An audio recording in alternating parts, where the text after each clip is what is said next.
Ertugrul یعنی Ertugrul کا ڈرامائی کردار اپنی جگہ، لیکن تاریخی طور پر اس کے بارے میں جو کچھ کہا جا سکتا ہے وہ بس اتنا ہے کہ وہ مسلمان نہیں تھا، کائی قبیلے کی ایک شاخ کا سردار تھا اور سویت نامی گاؤں کا جاگیردار تھا۔ یہ گاؤں ایک قصبے کی شکل میں استنبول سے تقریباً 250 کلومیٹر دور آج بھی موجود ہے۔ 1288 عیسوی میں ارطغرل 90 برس کی عمر میں سلجوقی حکومت کے ایک سرحدی قصبے کے نگہبان کے طور پر فوت ہوا۔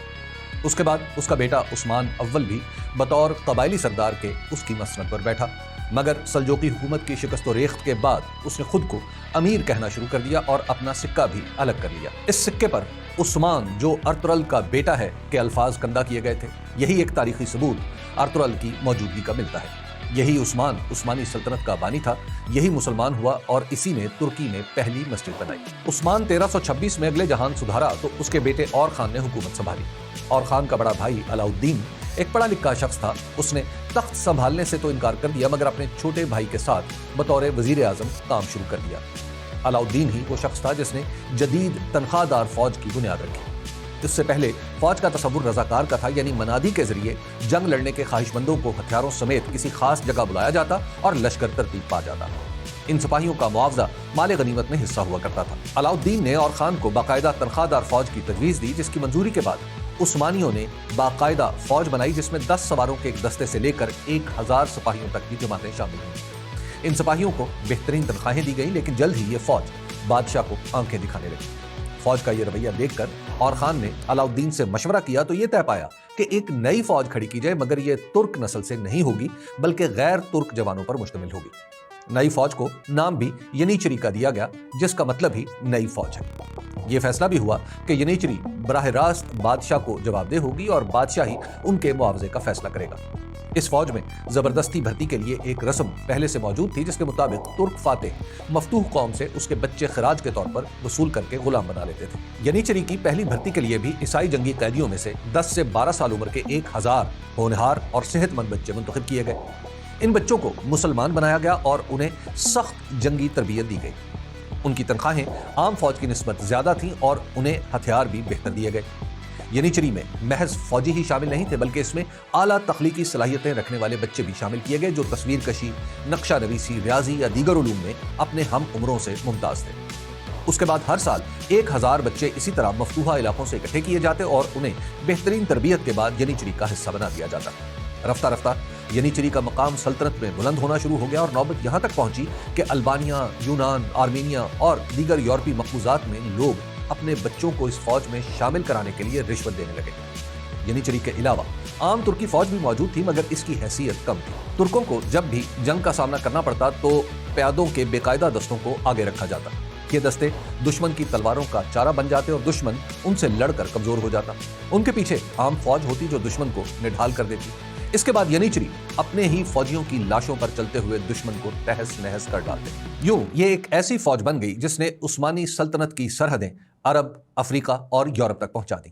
ینیچری چونکہ بنیادی طور پر نو مسلموں کی فوج تھی، اس لیے اس کی مذہبی تربیت کے لیے اس وقت کے ایک خدا رسیدہ بزرگ حاجی بکتاش ولی کے سلسلے سے تعلق رکھنے والے افراد کو متعین کیا گیا۔ یوں ینیچری مذہبی حوالے سے بھی متحد ہونے لگی۔ حاجی بکتاش ولی سلسلے کو جب فوجی حمایت مل گئی تو اس کے مریدین کی تعداد میں بھی اضافہ ہونے لگا اور یوں یہ سلسلہ عثمانی سلطنت میں اہمیت اختیار کرتا چلا گیا۔ اس کے علاوہ اس فوج کو بادشاہ کے ہاں بھی اتنی قدر و منزلت ملی کہ اس کی حفاظت پر اسی کے سپاہی مامور ہوتے اور شاہی محلات بھی انہی کی نگرانی میں رہتے۔ کچھ عرصے بعد ان فوجیوں کے والد کے نام کی جگہ بھی بادشاہ کا نام لکھا جانے لگا اور خود بادشاہ بھی رسمی طور پر اس فوج کی مخصوص وردی پہن کر تنخواہ وصول کرنے ان کی چھاونی میں آتا۔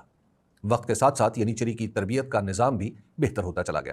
تربیت کا طریقہ کار یہ تھا کہ ینیچری میں شامل کرنے کے لیے جن بچوں کو اکٹھا کیا جاتا، ان میں سے ہر ایک الگ الگ ترکی اشرافیہ کے گھروں میں رکھا جاتا، جہاں رہ کر یہ ترکی زبان، رہن سہن اور اسلامی تعلیمات سیکھتا۔ 1 سال کے بعد ان سب بچوں کو ایک خاص چھاونی میں اکٹھا کیا جاتا، جہاں انہیں سخت ترین تربیت سے گزارا جاتا۔ انہیں بتایا جاتا کہ اب ان کا خاندان یہی ہے۔ اس طرح ان بڑھتے ہوئے بچوں میں گہرا بھائی چارہ پیدا ہو جاتا۔ انہیں جدید ترین ہتھیار چلانے کی تربیت دینے کا انتظام زمانے سے کتنا آگے تھا، اس کا اندازہ یوں لگایا جا سکتا ہے کہ ینیچری دنیا کی پہلی فوج تھی جس نے 15ویں صدی میں ہی بندوق کا استعمال شروع کر دیا تھا۔ تربیت کا عرصہ کافی طویل ہوا کرتا تھا اور ایک ینیچری 22 سے 25 سال کی عمر تک جنگی فنون سیکھتا رہتا تھا۔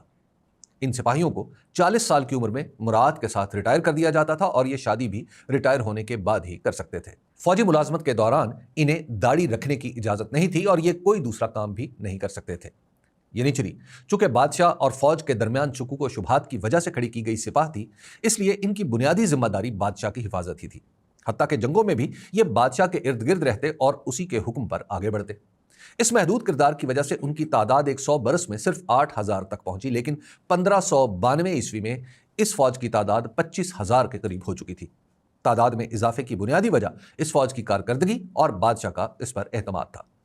شاہی محل اور بادشاہ کی قربت کی وجہ سے ینیچری میں خود سری کے آثار دکھائی دینے لگے اور یہ خود سیاست میں فریق بن کر ابھرنے لگے۔ 1448 میں انہوں نے سلطان محمد ثانی فاتح قسطنطنیہ کے خلاف بغاوت کر دی، جس کے نتیجے میں محمد فاتح کے والد سلطان مراد ثانی نے دوبارہ تخت سنبھالا۔ ینیچری نے مراد ثانی کو مجبور کر دیا کہ وہ ان کی تنخواہیں بڑھائے۔ اس وقت چونکہ ملک میں کئی بغاوتیں سر اٹھا رہی تھیں، اس لیے اس نے ان کا مطالبہ مان لیا، لیکن اس کے ساتھ ہی ترک بادشاہوں میں ینیچری کو ختم کرنے کی خواہش نے جنم لیا، جسے پورا کرنے میں ہی کئی بادشاہ قتل ہو گئے۔ مراد ثانی کی وفات کے بعد دوبارہ سلطان محمد فاتح نے تخت سنبھالا اور دوسرے دور حکومت میں ہی قسطنطنیہ کو فتح کیا۔ ینیچری کی پہلی بغاوت پرامن تھی۔ انہوں نے کھانا کھانے سے انکار کر دیا اور کھانے کے وقت اپنے چمچ برتنوں پر بجانے شروع کر دیے۔ جب ان کے مطالبات مان لیے گئے تو حالات بظاہر معمول پر آ گئے، مگر اندر ہی اندر ینیچری کا اثر و رسوخ بڑھتا رہا، کیونکہ انہی میں سے بہت سے لوگ اپنی غیر معمولی قابلیت کی وجہ سے اعلیٰ حکومتی عہدوں پر فائز تھے، حتیٰ کہ وزیر اعظم بھی انہی میں سے بننے لگے تھے۔ یہ اتنے طاقتور ہو گئے کہ ان کی مرضی کے بغیر بادشاہ بننا بھی ممکن نہیں رہا تھا۔ دوسری طرف انہیں ختم کرنے کی ضرورت بھی شدت سے محسوس کی جانے لگی۔ 1566 میں یعنی سلطان سلیم دوئم کے دور میں ینیچری نے ایک بار پھر ہڑتال نما بغاوت کی۔ اب کی بار ان کا مطالبہ تھا کہ ینیچری کو دوران ملازمت شادی کرنے کی اجازت بھی دی جائے۔ سلطان نے رد و قدح کے بعد ان کا مطالبہ مان لیا تو اس کے ساتھ ہی عثمانی سلطنت کا زوال بھی تیز ہونے لگا۔ ینیچری کی سب سے بڑی قوت ان کی بادشاہ کے ساتھ وفاداری تھی۔ شادی کی اجازت کے بعد یہ وفاداری مفادات کا سودا بن گئی۔ اب بادشاہ کو اپنی بقا کے لیے ینیچری کی ضرورت تھی اور ینیچری کو اپنے مالی مفادات کے لیے بادشاہ کا ساتھ چاہیے تھا۔ بادشاہ اس سپاہ کا باپ نہیں رہا تھا بلکہ فریق بن گیا تھا۔ شادی کی اجازت کے ساتھ ہی ینیچری پر عائد ہونے والی پابندیاں ایک ایک کر کے ٹوٹنے لگیں۔ ان شادیوں کے بعد پیدا ہونے والے بچوں کو ینیچری میں بھرتی کرنے کے لیے انہوں نے دباؤ ڈالنا شروع کر دیا۔ آخرکار اس کی اجازت بھی حاصل کر لی۔ وہ فوج جس کے لیے بہترین نوجوان چنے جاتے تھے محض ایک خاندانی لشکر بن کر رہ گئی۔ اس کے بعد انہوں نے کاروبار کرنے کا اختیار بھی حاصل کر لیا اور ینیچری کاشتکاری یا تجارت میں مشغول ہوئے۔ یہ وہ زمانہ تھا جب دنیا کی دوسری سلطنتیں یعنی فرانس، برطانیہ، اسپین اور پرتگال ہندوستان، امریکہ اور آسٹریلیا تک پہنچ رہی تھی۔ عثمانی سلطنت ینیچری کی یرغمال بنتی جا رہی تھی۔ ینیچری حکومتی وسائل پر تو قبضہ کیے جا رہے تھے، لیکن سلطنت کی توسیع تو دور کی بات، اس کے دفاع میں بھی کمزور پڑتے چلے جا رہے تھے۔ ینیچری کی خود سری کا آغاز 1566 میں سلیمان اعظم کی وفات کے بعد شروع ہوا۔ سلیمان اعظم ہندوستان کے مغل بادشاہ اکبر اعظم کا ہم اثر تھا۔ سلیمان کی وفات کے بعد شاہی محل میں ینیچری بذات خود ایک طاقت بن گئے۔ انہوں نے ولی عہد کا انتخاب اپنے ہاتھ میں لے لیا اور وزیروں کو بھی اپنی مرضی سے لگواتے یا قتل کروا دیتے۔ ہر عثمانی بادشاہ نے بدلتی ہوئی دنیا کے پیش نظر ینیچری اور دیگر افواج کو جدید بنانے کی کوشش کی، مگر ینیچری نے ہر جدت کی مخالفت شروع کر دی۔ نئے ہتھیار، نئی جنگی حکمت عملی، نئی تربیت، سب کچھ ینیچری کی خود سری کے بھینٹ چڑھ گیا۔ سلیمان کے بعد کوئی ایسا طاقتور سلطان نہیں آیا جو اس سپاہ پر قابو پا کر سلطنت کی طاقت بحال کرا سکے۔ 1618 عیسوی میں عثمان دوئم سلطان بنا تو اس نے ینیچری کا مقابلہ کرنے کی پوری کوشش کی۔ اس نے ایک جنگ میں بذات خود ان کی تربیت کے گرتے ہوئے معیار اور ان کی صلاحیتوں کی آزمائش کر لی تھی۔ اس کے بعد اس نے اصلاحات لانے کی کوشش کی تو ینیچری اور دارالحکومت استنبول کے مذہبی گروہ متحد ہو گئے۔ 1622 میں ان لوگوں نے شاہی محل پر حملہ کر کے وزیر اعظم اور عثمان دوئم کو قتل کر کے مصطفیٰ اول کو تخت نشین کر دیا، جسے کچھ عرصہ پہلے ہی خود ینیچری نے معزول کر کے عثمان دوئم کو سلطان بنایا تھا۔ یہ شخص نفسیاتی مریض تھا اور ہر وقت محل کے کمروں میں سابق سلطان عثمان دوئم کو آوازیں دیتا رہتا تھا۔ اسے سلطان بنانے کی وجہ صرف یہ تھی کہ اس وقت یہ واحد عثمانی شہزادہ زندہ بچا تھا۔ اس کے بعد اس کے 3 بیٹے ہوئے جنہیں ینیچری نے یکے بعد دیگرے سلطان بنایا۔ عثمان دوم کے ینیچری کے ہاتھوں قتل کے بعد طویل عرصے تک کوئی سلطان بھی ینیچری کا مقابلہ نہیں کر سکا، البتہ انہیں قابو میں لانے اور فوجی اصلاحات کی کوشش ہر ایک نے کی مگر ناکام رہا۔ 1789 میں سلیم سوئم تخت نشین ہوا تو عثمانی سلطنت عملاً موجودہ ترکی تک ہی محدود ہو چکی تھی۔ مختلف یورپی، افریقی اور عرب صوبوں کے حاکموں نے سلطان کی بات ماننا چھوڑ دیا تھا۔ البتہ ان علاقوں کے حاکم سلطان کے نام پر ہی حکومت چلایا کرتے تھے۔ اس خلفشار کی بنیادی وجہ ینیچری تھے جو بار بار اپنی حکومت ہی فتح کر لیتے تھے۔ اندرونی عدم استحکام کی وجہ سے روس، فرانس اور برطانیہ بھی سلطنت کے اندرونی معاملات تک میں اپنا اثر پیدا کر چکے تھے اور اسے مستحکم نہیں ہونے دیتے تھے۔ سلیم سوئم نے پہلے بیرونی طاقتوں کے ساتھ امن معاہدے کر کے کسی حد تک عثمانی سلطنت کو محفوظ بنایا اور پھر اندرونی طور پر اس نے نظام جدید کے نام سے ایک نئی فوج پر کام کرنا شروع کر دیا۔ نظام جدید بنیادی طور پر ترکی کے صوبے اناطولیہ کے نوجوانوں پر مشتمل تھی۔ اس فوج کو فرانسیسی ماہرین سے تربیت دلوائی گئی اور یہ اس وقت تک کے جدید ترین اسلحے سے لیس ہو گئی۔ اس فوج میں جدید توپ خانہ متعارف کرایا گیا جس کی وجہ سے یہ ترکی کی عام فوج جسے سپاہی کہا جاتا تھا اور ینیچری دونوں سے بہتر ہو گئی۔ اس دوران ینیچری کی لوٹ کھسوٹ کی وجہ سے کئی صوبوں میں بغاوت کی آگ بھڑک اٹھی جسے علماء نے کفر و اسلام کی جنگ قرار دے کر ینیچری کا احتساب ناممکن بنا دیا۔ سلطان سلیم سوئم نے نظام جدید کی فوج میں بھرتی کے لیے حکم نامہ جاری کیا کہ ینیچری اور عام فوج میں سے بہترین لوگوں کو نظام جدید میں شامل کیا جائے گا۔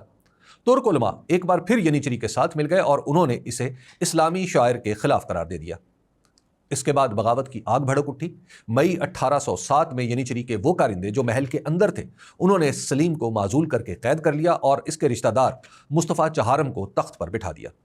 کچھ ہی دنوں میں سلیم سوئم کی وفادار فوج استنبول پہنچ گئی، مگر اس سے پہلے کہ یہ فوج محل تک پہنچتی سلیم سوئم قتل کر دیا گیا۔ وفادار فوج نے مصطفیٰ چہارم کو تخت سے ہٹا کر محمود ثانی کو سلطان بنا دیا۔ محمود ثانی کے زمانے میں سلطنت بکھر رہی تھی اور ینیچری کی گنڈا گردی نے بھی حکومت کے ناک میں دم کر رکھا تھا۔ محمود کو بیک وقت کئی محاذوں پر لڑنا پڑ رہا تھا مگر اس نے ملک میں قانونی اور فوجی اصلاحات جاری رکھیں۔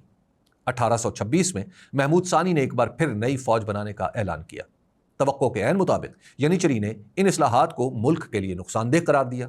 کچھ علماء بھی ان کے ساتھ مل گئے اور 6000 ینیچری نے استنبول میں بغاوت کر دی۔ ابھی ینیچری محل تک نہیں پہنچے تھے کہ محمود ثانی نے حضور اکرم صلی اللہ علیہ وآلہ وسلم کا خرقہ اپنے سر پر لیا اور استنبول کے عوام سے ینیچری کے فتنے کو ختم کرنے کے لیے مدد مانگی۔ اس کا نتیجہ یہ ہوا کہ نظام جدید کی فوج اور عوام دونوں مل گئے۔ استنبول کے شہریوں نے مل کر ینیچری پر حملہ کر دیا۔ نظام جدید کی فوج نے ینیچری کی بیرکوں پر گولہ باری کر کے 4000 ینیچری کو مار ڈالا جبکہ 6000 عوام کے ہتھے چڑھ گئے۔ یہ واقعہ 15 جون 1826 کو پیش آیا۔ اس وقت ینیچری کی تعداد 1,35,000 تھی۔ استنبول کے واقعے کے بعد یہ سب تتر بتر ہو گئے۔ ان میں سے بیشتر کو ملک سے نکال دیا گیا یا مار ڈالا گیا۔ کچھ نے معافی مانگ کر حکومت سے غیر فوجی ملازمتیں لے لیں اور کچھ فرار کی کوششوں میں مارے گئے۔ 15 جون 1826 کے واقعے کو ترکی تاریخ میں واقعہ خیر یا مبارک واقعہ کے نام سے جانا جاتا ہے۔ ینیچری کی چیرہ دستیوں نے عثمانی سلطنت کو اتنا کمزور کر دیا تھا کہ اس کے دوبارہ اپنے پاؤں پر کھڑے ہونے کے امکانات ہی ختم ہو گئے تھے۔ ینیچری کے بعد ہی یہ ممکن ہو سکا کہ عثمانی سلطنت خود کو سنبھالنے کی کوشش کرے، لیکن ینیچری کے لگائے ہوئے چرکوں نے اسے تقریباً نڈھال کر دیا تھا۔ عثمانی سلطنت کی حریف ریاستیں ترقی کر چکی تھیں جبکہ ترکی کو پٹڑی پر لانا ہی ممکن نہیں رہا تھا۔ سلطان محمود ثانی نے قانونی اور دستوری اصلاحات کی رفتار تیز کرنے کی کوشش کی مگر پوری سلطنت میں کوئی حکومت کا بھروسہ کرنے پر تیار نہیں تھا۔ عثمانی سلطنت بکھرتی چلی گئی اور کوئی اصلاح اسے واپس نہ لا سکی۔ یوں ینیچری دنیا کی پہلی فوج بن گئی جو اپنا ہی ملک کھا گئی۔ شکریہ۔